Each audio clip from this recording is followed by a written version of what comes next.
Okay, I know that the last like 3 out of 4 videos are going to be about Insomniac, and I promise that I'm not a fanboy for PlayStation. If you've been around the channel though, you do know I am a fanboy of one thing and one thing only, and that's Venom. Okay, I lied. I'm a fanboy about a lot of things, but we're going to talk about that at a different point in time right now. We're talking about Venom today. So I know that there's been a ton of videos that have probably jumped all over your feed about the Wolverine game, about Marvel's Spider-Man 2, and now about Venom, and I apologize for being a part of the problem. If you don't know, I replayed Spider-Man 2 about 2 or 3 weeks ago and did a video on it, and then my most recent video a couple days ago was talking about Marvel's Wolverine and how there was a really weird feeling update. Well, lo and behold, I should have waited 24 hours to make that video, but I just can't because I love making videos for you guys. I was shocked when I heard that Marvel's Venom had a very similar weird feeling update. Now, before we talk about anything, this could potentially contain spoilers if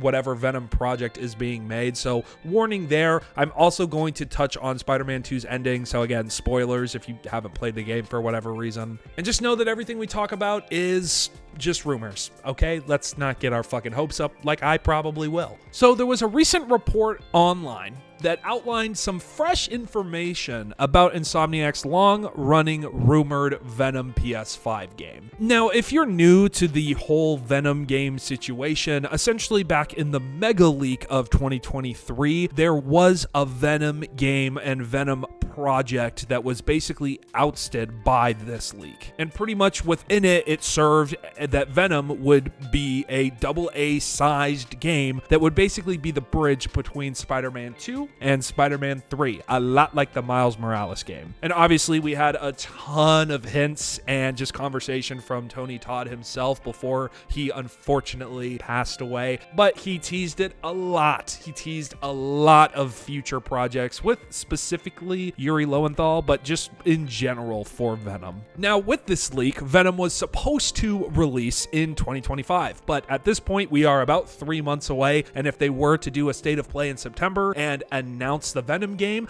they would have to release it pretty much by the end of November or early December. And if they did that, I mean, Insomniac would have my fucking, I'd give them my firstborn child, let's be honest. But because of that window, a lot of people were very, very on the train of this game either being canceled, never of being real and fully realized, or it's just been shelved for now. However, we've gotten some new details that claim that Venom is actually in active development for Insomniac, or is very close to being done with its development phase. Now, this same detailed report is basically specifying that Insomniac is prioritizing Wolverine, which is apparently, like I said in my last video, scheduled for 2026. Now, if that's the case, then that means the Venom game would have to come out realistically in about fall of 2027. Now, here's where we get into some light details. Apparently, MP1ST, which is where these details come from, claims that Venom's protagonist will be Eddie Brock, and he will be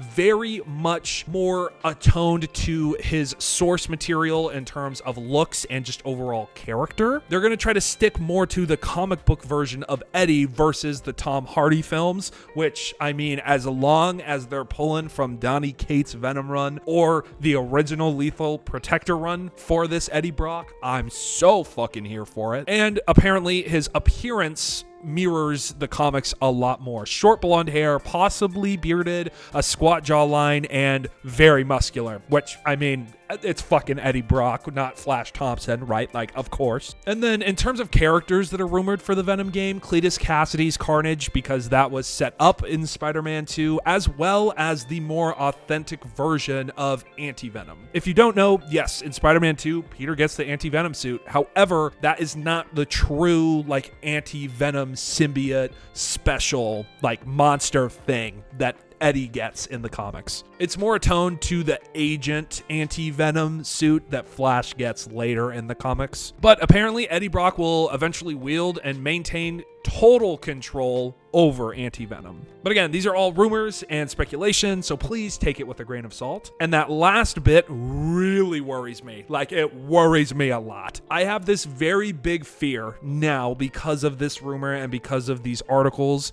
that if we do get a Venom game, that the Venom that we know, the monstrous, the black with the white spider, the hulking fucking monster that he is basically going to not really exist anymore. And I guess it would make the most sense with how they've set up the story for Venom since Spider-Man 2. Obviously, at the end of that game, Peter essentially heals New York City, right? So it wouldn't really make a lot of sense for the evil Venom symbiote to return, especially to Eddie Brock of all people. However, I can see them basically making anti-Venom how Venom and Eddie Brock's relationship is, essentially making the relationship with Eddie that he normally has with the Venom symbiote, but with the anti-Venom one, which, I mean, is fine, I guess. The anti-Venom symbiote is a lot more monstrous in design. It's a lot slimmer. He looks a little freakier. He's a lot like limber. He's more limber. I was going to say limbier.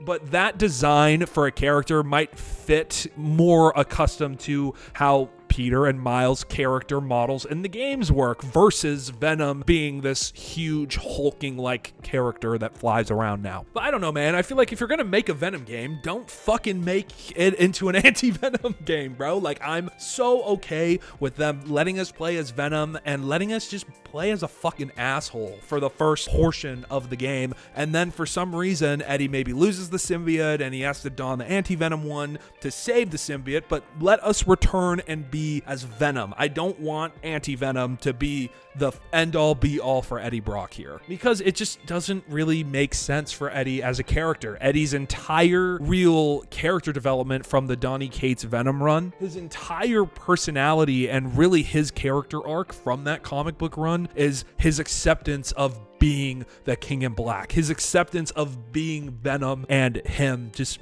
being together. It's also a lot of jealousy from Eddie because of the Venom symbiote's love for Flash Thompson, which they could spin here. Maybe the Venom symbiote really loved being attached to Harry, and Eddie can feel that and it bothers him a lot. Maybe that's some of where his resentment for Harry and Spider-Man comes from. But really quick, I just want to touch on some of the things that I would really like from a Venom game. This is probably going to be a video of its own when the Venom game does get announced, if it does. But some of the things I would really like to see from a Venom game in particular, like I mentioned, give me a comic book accurate Eddie Brock and Venom relationship. I don't need this anti-Venom bullshit plugged into it. Obviously, anti-Venom becomes a pretty, I don't want to say a pretty large part of the relationship, but it definitely is a factor in Eddie and Venom's long-running history together, but I don't really want that, and I'm selfish, so fuck you.